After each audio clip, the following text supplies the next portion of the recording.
Scrum Master role.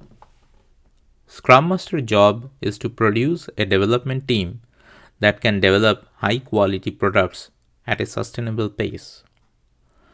The product owner will use this development team to build valuable products for the business. The Scrum Master is responsible for ensuring the team understands Scrum and uses it effectively.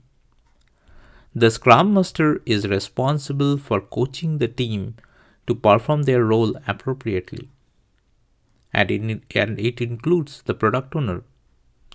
Scrum Master leads by example and has the responsibility of creating a strong, self-organized, cross-functional team that lives the Scrum values and works in the organization that knows how to use Scrum. The Scrum Master assists and serves the needs of the development team and the product owner as servant leader. The Scrum Master works with the organization to ensure that the development team members and the product owner have everything they need to do their jobs as effective as possible.